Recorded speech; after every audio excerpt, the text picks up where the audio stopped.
The basket in the backyard. It was a cold night and the sky was full of dark clouds. Ray was sitting in his small living room watching an old movie. The wind outside was making a strange sound. Everything felt quiet and calm. But then he heard something. A soft humming sound came from the backyard. It was not the sound of wind. It was something different, almost like music from another world. Ray stood up and walked slowly to the back door.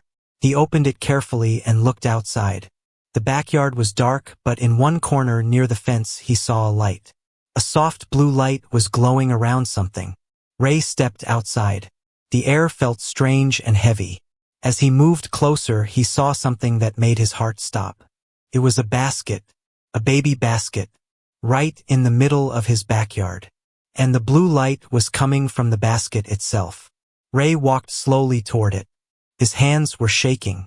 He looked inside the basket and saw a baby. But this was not a normal baby. The baby had light blue skin. His eyes were glowing softly like stars. He was wrapped in a silver blanket that felt warm to touch. Ray was too shocked to speak. He looked around to see if someone was there, but the yard was empty. Then he saw a small note attached to the side of the basket. He picked it up and read the message.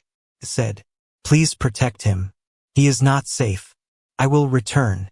Ray could not believe what he was reading. Who left this baby here? What kind of baby was this? Was it human or something else? He did not know what to do. He looked at the baby again. The baby looked at him and smiled. Ray felt a strange connection, like the baby was trying to talk to him without words. He quickly picked up the basket and brought it inside. He locked the door and sat down with the baby. He kept looking at the baby's glowing eyes. They were beautiful but also full of mystery. He checked the baby's body. No injury, no sign of pain. Just glowing skin and a calm face. Ray gave the baby some warm milk. To his surprise, the baby drank it quickly. After that, the baby closed his eyes and fell asleep. Ray placed the basket in the corner of the room. But his mind was full of questions. Who left the baby? Why in his yard? Was it an alien? What danger was coming? That night he could not sleep. Around 2 a.m. the lights in his house started to flicker. The baby was still sleeping, but a strange blue glow filled the room. Ray's phone screen turned on by itself. All apps were frozen except the camera. Ray opened the camera and looked around. Nothing strange was visible. But the phone camera started showing symbols he had never seen before. Circles and stars and lines moving like they were alive. Suddenly his cat ran into the room and hid under the couch. The cat was scared and its hair was standing up. Ray felt cold. He picked up the baby and held him close. In the morning he checked the backyard again. Everything was normal. No light, no sound, no signs of anything strange. But he remembered something. He had installed a camera at the back fence. Just for safety. He ran to his laptop and opened the camera footage. At first there was nothing. Just dark and wind. But then around midnight, a glowing shape appeared above the basket. It was tall and shining like a star. It looked like a woman. Not human but beautiful. She had silver hair and long arms. She touched the basket gently. Then she looked up and vanished into the sky. Ray watched the video again and again. He was now sure. This baby was not from Earth. He was holding something very special. And maybe very dangerous. Ray decided to keep the baby hidden. He could not tell anyone. No one would believe him. And he did not want the baby to fall into the wrong hands. That night, before sleeping, Ray looked at the baby one more time. The baby was awake and looking at him. He reached out his small glowing hand and held Ray's finger. At that moment, Ray knew. His life had changed forever. The sun was rising, but Ray had not slept all night. He was sitting near the baby and thinking about the woman in the video. She was not from this world. And neither was the child sleeping in his house. The baby was still silent, but his body was glowing softly, like a night light made of stars. Ray had seen many strange things in his life, but nothing like this. A baby left in his backyard. By an alien woman. With eyes that hold galaxies inside them. Ray made a promise to himself. He would raise the baby, no matter what, even if it meant danger, even if it meant hiding the truth from the whole world. He named the baby Nova, because the night he came felt like a new star was born in his life. Days passed like pages in a book that writes itself. Nova was not like normal babies. He never cried. He never made a mess. He would sit for hours and look at the stars from the window. Within 1 week, Nova could stand. In 2 weeks, he spoke his first word. He said, "Ray." And Ray almost dropped his coffee mug when he heard it. By the end of the first month, Nova was walking and talking like a child of 5 years. His eyes still glowed at night. He could float off the floor for a few seconds when he got too excited. He could hear things from far away, and he never got hurt even when he fell. One day Ray took Nova to the forest behind their house. They walked quietly. Nova looked at every leaf like it was new to him. He touched a tree and whispered something in a language Ray could not understand. And then something strange happened. The tree moved, only a little, like it was listening. Ray grabbed Nova's hand and said they should go home. Nova looked at Ray and said, "Do not worry. I was just saying hello to the tree." Ray laughed, but deep inside he felt a strange fear. What else can this child do? And what will happen if someone finds out? That night Ray locked all windows. He closed the curtains and checked his phone. He had noticed something. Every day at 11 p.m., there was a black car parked 2 houses down. Same car, same spot. No driver ever stepped out. Ray tried to ignore it, but Nova had already noticed. He walked to the window and whispered, "They are not here for you yet, but they will come. When she returns." Ray asked him who will return. Nova looked up and said one word, "Mother." From that day on, Ray kept Nova inside the house. He built a small room in the basement, full of books, toys, screens with space videos. Nova loved space. He would stare at photos of planets and say, "That one is cold. That one has no life. That one smells like metal." Ray asked him how he knew. Nova said, "I just remember." One night Ray was working in the kitchen. He felt a cold breeze pass by. He turned and saw Nova standing in the hallway, eyes glowing bright, face serious, voice soft. "She is close. She is looking for me. But others are looking too." Ray asked him who the others were. Nova said, "The ones who want to take me away." Ray picked him up and held him tight. Nova put his hand on Ray's chest and whispered, "Your heart is loud, but safe." Ray smiled, but he also checked the locks again that night. And he also placed a baseball bat near his bed. That same night, the black car moved closer. Now it was parked right in front of Ray's house. No lights, no sound, just waiting. And Nova was not sleeping. He sat by the window and kept looking at the stars, like he was waiting too. Nova was not sleeping. His eyes were open but still. His body was quiet but glowing softly, like a star thinking. Ray was on the couch, tired, half asleep. He did not notice the light growing in the corner of the room. Inside Nova's mind, a dream was playing. But it was not just a dream. Felt real. Felt alive. He saw a sky full of golden lights. He saw a tall woman floating in the clouds. Her hands were reaching toward him. Her voice was soft like wind in trees. She was calling his name, again and again. "Nova, Nova, Nova." He whispered in his sleep, "She is here." At the same time, the wind outside changed. It was not cold. It was warm like a summer night, but it carried a strange scent, like metal, like stars, like something not from this world. Ray woke up. He felt it too, that something was standing outside the house. Not a person, not an animal, but something. He ran to the back door and stopped. His eyes went wide. The backyard was glowing blue, like the first night, but this time it was brighter. And in the center of the light, she stood, tall, silver-skinned, hair flowing like waves of light, eyes full of galaxies. The same woman from the camera footage. The same woman from the dream. Nova came behind Ray and whispered, "That's her. My mother." Ray stepped outside slowly. The woman raised her hand. She did not speak with her mouth. but her voice filled Ray's mind. Thank you for keeping him safe. I was afraid I would never return. But I am here now, and I need your help. Ray looked at Nova. The child did not move. He stared at her, but did not smile.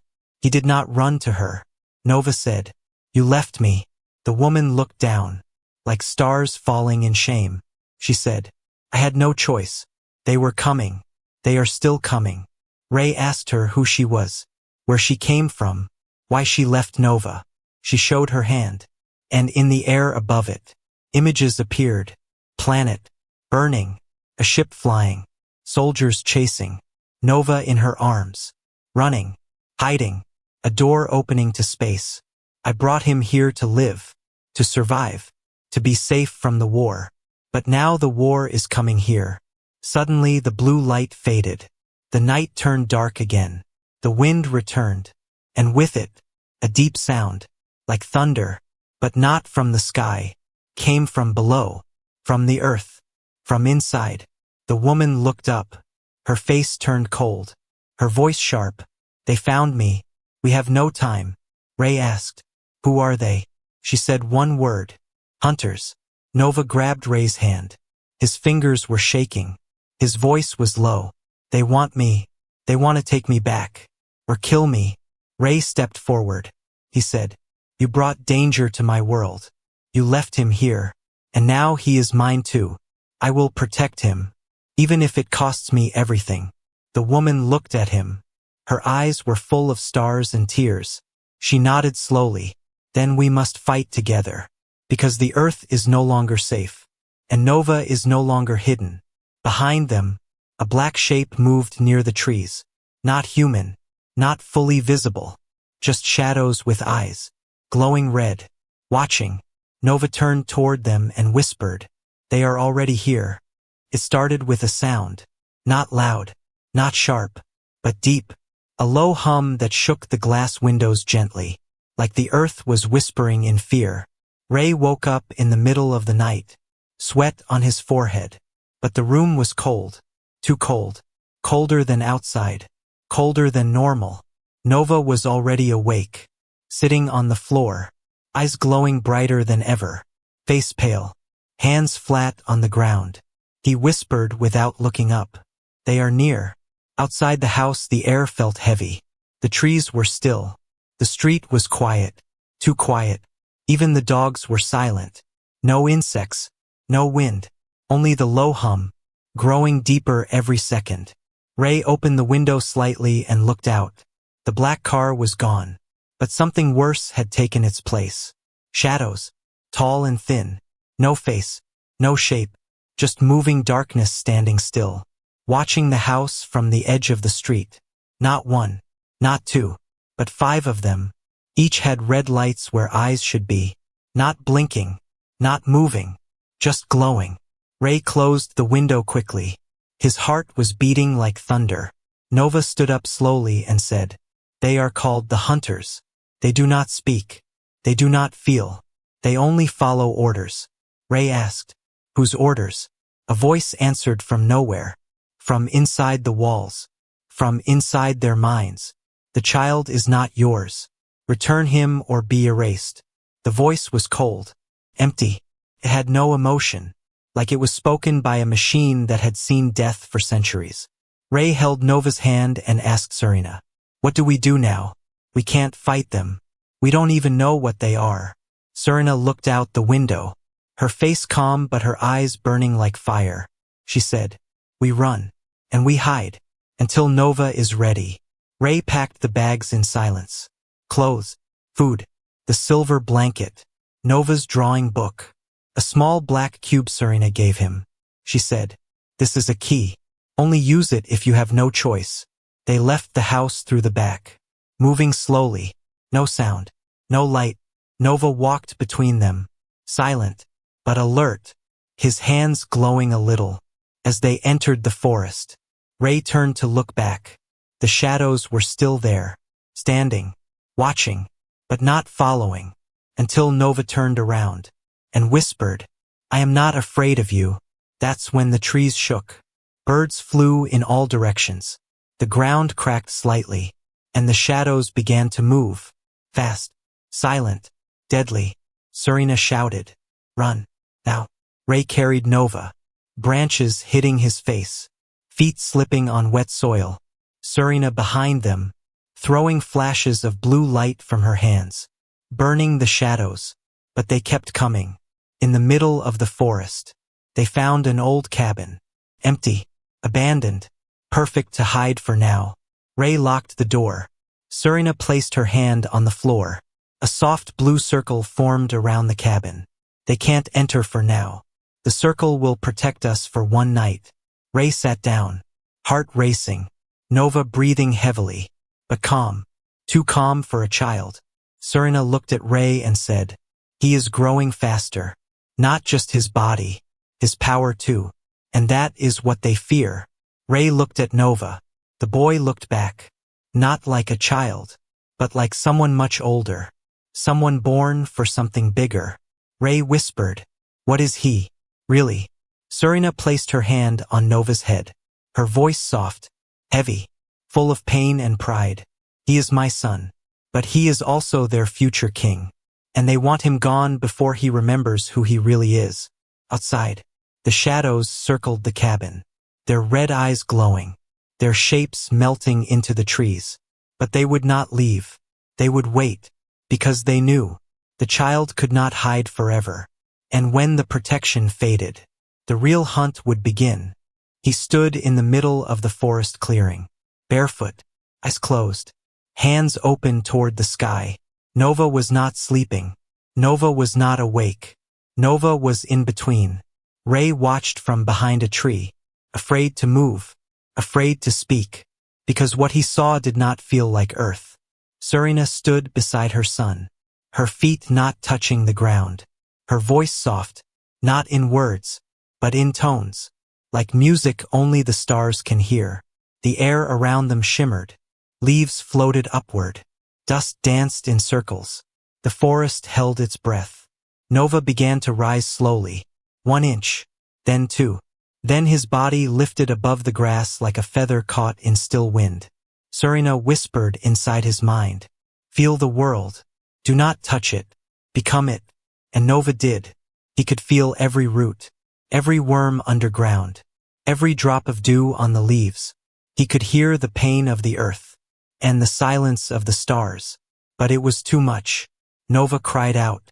The sky turned gray. The trees bent slightly, and Ray stepped forward. He caught Nova before he fell, held him tightly. Nova's skin was burning with light, like a small sun collapsing. Ray whispered, "Breathe. It's okay. You're safe."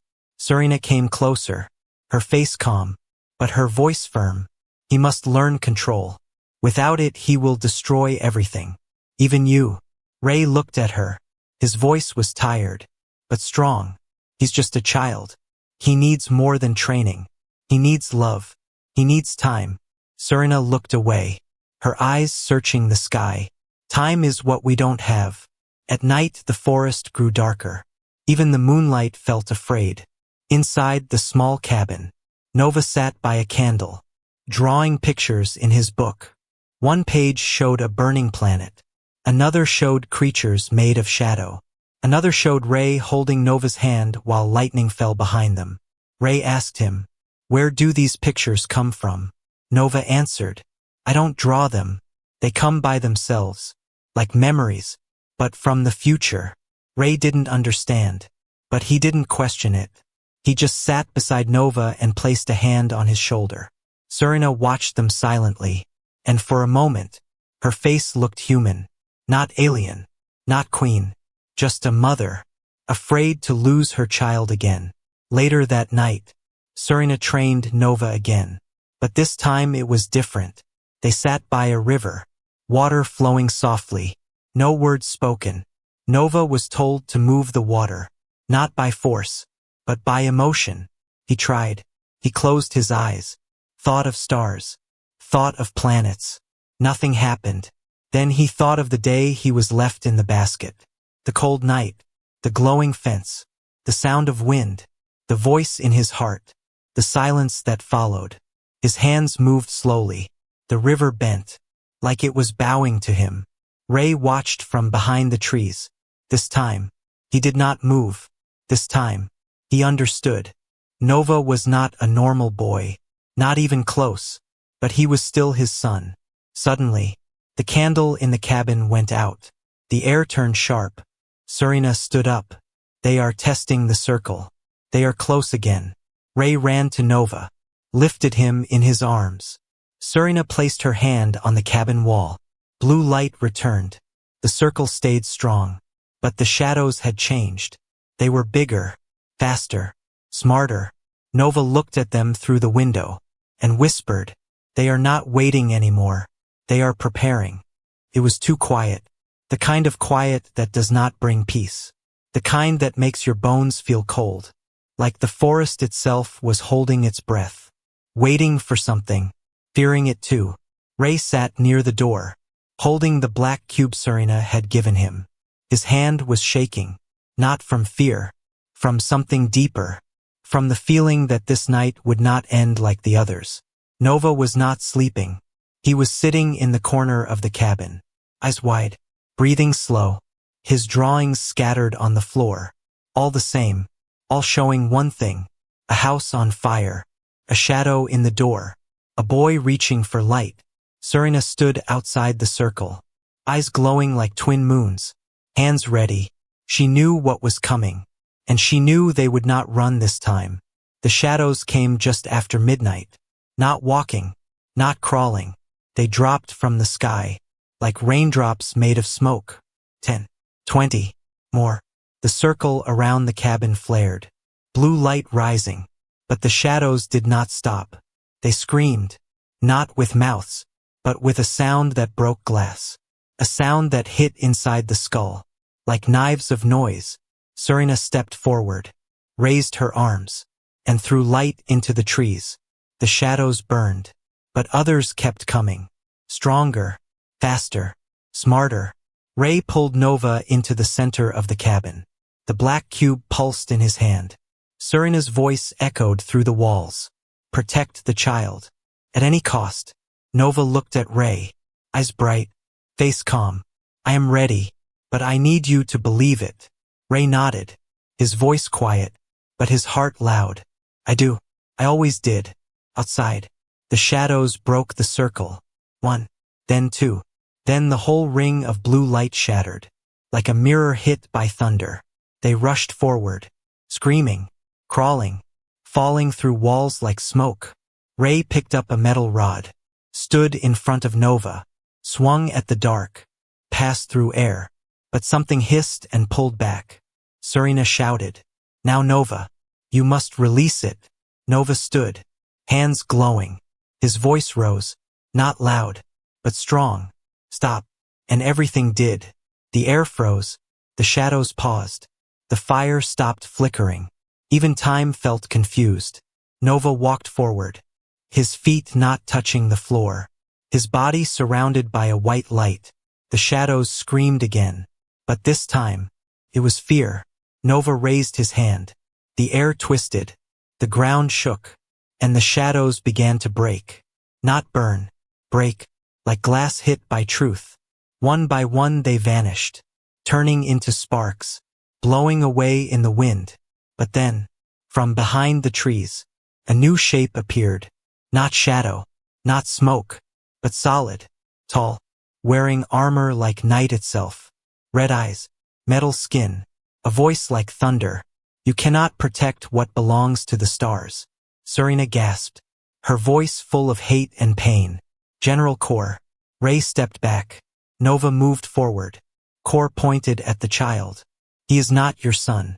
He is a weapon. He belongs to the Empire. Ray shouted. He belongs to himself. The general raised his arm. A beam of dark light fired toward Nova. Fast. Deadly. Silent. But it never touched him. Serena jumped in front. Took the blast. Fell to the ground. The forest shook. The sky opened. Nova screamed. Not with fear. With power. The trees bent. The stars flickered. Kor stepped back. For the first time, he looked afraid. Nova walked to his mother. Held her hand. Tears falling. Not glowing, just real human tears. She looked at him, smiled softly. You are more than their weapon. You are the hope they fear. And then she was gone, like light fading into dawn. Nova stood, Ray behind him, Core in front. The final battle had just begun. This is the emotional climax. It must feel huge, like the edge of a new world, but also personal, like a heartbeat before goodbye. Will open with a cosmic stillness. Everything slowing down. A moment between past and future. A child between two worlds. Still, third-person narration. Simple English. No full stops. Cinematic, poetic, powerful and tender. Clapperboard Part 7. Nova's Choice. Unique cosmic opening. Third person, a simple English. No full stops. The sky had never been this quiet. Not even the stars were moving. As if the whole universe was waiting for the boy in the clearing to make his choice. Nova stood where his mother fell. The grass around him turned silver. The light from his body rising like morning mist. Ray stood a few steps behind. Bruised, tired, holding his breath like a man holding onto the last piece of home. General Core raised his arm again, but it did not move. His armor cracked. His eyes flickered. Nova looked at him, not with anger, not with fear, but with something Core had never seen before. Forgiveness. Nova's voice was soft, but it carried like thunder through time. This war ends with me. He reached out, touched the ground, and the earth answered. Trees rose, roots wrapped around Core. Not to hurt, but to hold, to stop, to silence. Core screamed, but not in pain, in confusion, in fear of a child who did not hate. He was pulled into the forest, swallowed by the living earth. Gone. The wind stopped, the stars blinked, and Nova fell to his knees. Ray ran forward, held him, pulled him close. Nova whispered, "She is not gone. I feel her, like light under the water." Ray nodded. His voice cracked, his hand on Nova's back. "She gave everything for you. Now what will you give for them?" Nova stood, looked up, raised his arms, and the sky opened. Portal, bright, endless, a door to another world. Nova turned to Ray, his eyes full of galaxies, his voice gentle like rain on glass. "I belong to both worlds, but I must save the one that raised me, and lead the one that birthed me." Ray tried to smile, tried not to cry, but his heart felt too full. "You don't have to choose. You can come back, right?" Nova reached into his silver coat, pulled out a small black crystal, placed it in Ray's hand. "This will glow when I think of you, and when you need me most, I'll return." The portal grew brighter, wider. A wind pulled at Nova's clothes. He stepped forward, paused, turned back, ran to Ray, hugged him, not like a star, not like a ruler, but like a sun. Then he stepped into the light, and was gone. The wind stopped. The forest was still. Ray stood alone, but not empty. In his hand, the crystal began to glow, fade to black. Then, a small whisper, somewhere in the stars, "Dad, I'll be back someday."